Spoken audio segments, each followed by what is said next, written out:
Hello everyone, എല്ലാവർക്കും മറ്റൊരു വീഡിയോയിലേക്ക് സ്വാഗതം.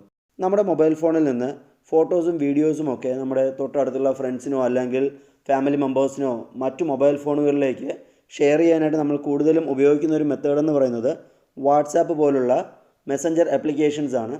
ഇത്തരത്തിലുള്ള മെസ്സഞ്ചർ ആപ്ലിക്കേഷൻസ് ഉപയോഗിച്ച് നമ്മൾ ഫോട്ടോസും വീഡിയോസും ഒക്കെ സെൻഡ് ചെയ്യുമ്പോൾ നമ്മുടെ ഫോട്ടോസിൻ്റെയും വീഡിയോസിൻ്റെയും ക്ലാരിറ്റി കുറയാറുണ്ട്. ഇത് കൂടാതെ ഇത്തരത്തിൽ ക്ലാരിറ്റി നഷ്ടപ്പെടാതെ നമ്മൾ ഫോട്ടോസൊക്കെ ഷെയർ ചെയ്യാനായിട്ട് ഉപയോഗിച്ചിരുന്നത് എക്സെൻഡർ, ഷെയർ ഇറ്റ് പോലുള്ള ആപ്ലിക്കേഷൻസ് ആണ്. ഇപ്പോൾ പലരും ഗൂഗിൾ ഫയൽസ് എന്നുള്ളൊരു ആപ്ലിക്കേഷൻ ഉപയോഗിക്കുന്നുണ്ട്. ഷെയർ ഇറ്റും എക്സെൻഡറും ഒക്കെ നമ്മുടെ government of India ban ചെയ്തിട്ടുമുണ്ട്.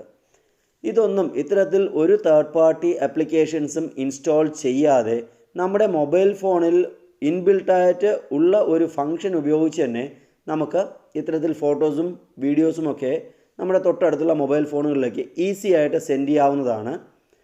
Android 6 മേലുള്ള എല്ലാ മൊബൈൽ ഫോൺസിലും ഈ ഒരു ഓപ്ഷൻ അവൈലബിൾ ആണ്. ആ ഒരു ഓപ്ഷൻ എനേബിൾ ചെയ്യുന്നതിന് ആദ്യമായി നമ്മൾ നമ്മുടെ മൊബൈൽ ഫോണിൻ്റെ കൺട്രോൾ സെൻറ്ററിലേക്ക് പോവുക. കൺട്രോൾ സെൻറ്ററിലേക്ക് പോയി കഴിഞ്ഞാൽ ഏറ്റവും മേളിലായിട്ട് നിങ്ങൾക്ക് ഇതുപോലൊരു പെൻസിലിൻ്റെ സിമ്പിൾ കാണാനായിട്ട് കഴിയും. ആ ഒരു പെൻസിൽ സിമ്പിൾ ചില മൊബൈൽ ഫോണിൽ ഉണ്ടാവില്ല, പകരം ആ ഒരു 3 ഡോട്ട്സ് ആയിരിക്കും ഉണ്ടാവുക. അങ്ങനെയാണെങ്കിൽ നിങ്ങൾ അത് സെലക്ട് ചെയ്യുക. ഇവിടെ ഞാൻ ഈ പെൻസിൽ സിമ്പിൾ സെലക്ട് ചെയ്യുന്നു. സെലക്ട് ചെയ്ത് കഴിയുമ്പോൾ എനിക്കിതാ ഇവിടെ നിയർ ബൈ ഷെയർ എന്നൊരു ഓപ്ഷൻ കാണാനായിട്ട് കഴിയുന്നുണ്ട്. നിയർ ബൈ ഷെയർ എന്നൊരു ഓപ്ഷൻ ഇവിടെ കാണുന്നുണ്ട്. സോ ആ ഒരു ഓപ്ഷൻ നമ്മുടെ കൺട്രോൾ സെൻറ്ററിലേക്ക് ആഡ് ചെയ്യുക. സോ ഇവിടെ ഈ പ്ലസ് സിമ്പിളിൽ ക്ലിക്ക് ചെയ്ത് കഴിഞ്ഞാൽ അത് നമ്മുടെ കൺട്രോൾ സെൻറ്ററിലേക്ക് ആഡ് ആവുന്നതാണ്. ഇവിടെ ഇത് ആഡ് ആയിട്ടുണ്ട്. ആഡ് ആയ ശേഷം ഡൺ കൊടുക്കുക. ഓക്കെ, അപ്പോൾ നമ്മുടെ നിയർ ബൈ ഷെയർ എന്നുള്ള ഓപ്ഷൻ കൺട്രോൾ സെൻറ്ററിലേക്ക് ആഡ് ആയിട്ടുണ്ട്. ഇവിടെ നമുക്കത് കാണാൻ കഴിയുന്നുണ്ട്. ഇനി നമുക്ക് ഈ ഫോണിൽ നിന്ന് നമ്മുടെ തൊട്ടടുത്തുള്ള മറ്റൊരു ഫോണിലേക്ക് ഒരു വീഡിയോ സെൻഡ് ചെയ്ത് നോക്കാം. സോ ഈ ഒരു വീഡിയോ സെൻഡ് ചെയ്യാനായിട്ട് ഈ ഒരു ഷെയർ ബട്ടണിൽ ക്ലിക്ക് ചെയ്ത് കഴിഞ്ഞാൽ നമുക്കിവിടെ നിയർ ബൈ ഷെയർ എന്നുള്ളൊരു ഓപ്ഷൻ കാണാനായിട്ട് കഴിയും. ആ ഒരു നിയർ ബൈ ഷെയർ എന്നുള്ള ഓപ്ഷൻ നമ്മൾ സെലക്ട് ചെയ്യുക.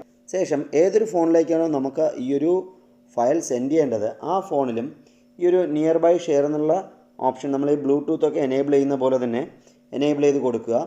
എനേബിൾ ചെയ്ത് കൊടുത്തു കഴിയുമ്പോൾ നമ്മുടെ മൊബൈലിൽ നമ്മുടെ തൊട്ടടുത്ത് ഈ ഒരു നിയർ ബൈ ഷെയർ എനേബിൾ ചെയ്തിട്ടുള്ള ഫോൺസ് എല്ലാം ഡിറ്റക്റ്റ് ആയിട്ട് ഇവിടെ ലിസ്റ്റ് ആവുന്ന ഇതിൽ നിന്ന് നമുക്ക് ഏത് ഫോണിലേക്കാണോ സെൻഡ് ചെയ്യേണ്ടത് ആ ഒരു ഫോൺ നെയിം സെലക്ട് ചെയ്ത് കൊടുക്കും. സെലക്ട് ചെയ്ത് കഴിയുമ്പോൾ നമ്മുടെ രണ്ടാമത്തെ മൊബൈലിൽ ഈ ഒരു ഡേറ്റ അക്സെപ്റ്റ് ചെയ്യണോ വേണ്ടയോ എന്നൊരു പെർമിഷൻ ചോദിക്കുന്നതാണ്. സോ ഞാനിവിടെ അക്സെപ്റ്റ് എന്ന് കൊടുക്കുന്നുണ്ട്. അക്സെപ്റ്റ് കൊടുത്തു കഴിഞ്ഞാൽ കണ്ടില്ലേ, നമുക്ക് ഷെയർ ഇറ്റിലും എക്സെൻഡറിലുമൊക്കെ സെൻഡ് ചെയ്യുന്ന പോലെ വളരെ വേഗത്തിൽ തന്നെ ഈ ഒരു ഡേറ്റ സെൻഡായി കിട്ടുന്നതാണ്. നമുക്കിനി ആ ഒരു വീഡിയോ പ്ലേ ചെയ്ത് നോക്കാം. ഇവിടെ പ്ലേ ചെയ്ത് നോക്കിക്കഴിഞ്ഞാൽ നമുക്ക് കാണാൻ കഴിയുന്നുണ്ട്, പ്രോപ്പറായിട്ട് ക്ലിയർ ക്ലാരിറ്റിയോടെ തന്നെ ആ ഒരു വീഡിയോ പ്ലേ ആകുന്നുണ്ട്. സോ നിങ്ങളുടെ മൊബൈലിലുള്ള ഈ ഒരു ചെറിയൊരു ഇൻഫർമേഷൻ നിങ്ങൾക്ക് ഇഷ്ടമായി എന്ന് കരുതുന്നു. വീഡിയോ ഇഷ്ടമായി എങ്കിൽ എപ്പോഴും പറയാറുള്ള പോലെ ലൈക്ക് ചെയ്ത് കമൻറ്റ് ചെയ്ത് മറ്റുള്ളവർക്കായി ഷെയർ ചെയ്ത് കൊടുക്കുക. ഇനിയും നിങ്ങൾ ചാനൽ സബ്സ്ക്രൈബ് ചെയ്തിട്ടില്ല എങ്കിൽ ദയവായി ഒന്ന് സബ്സ്ക്രൈബ് ചെയ്യുക. വീണ്ടും കാണാം മറ്റൊരു ടോപ്പിക്കുമായി. Till then, bye by.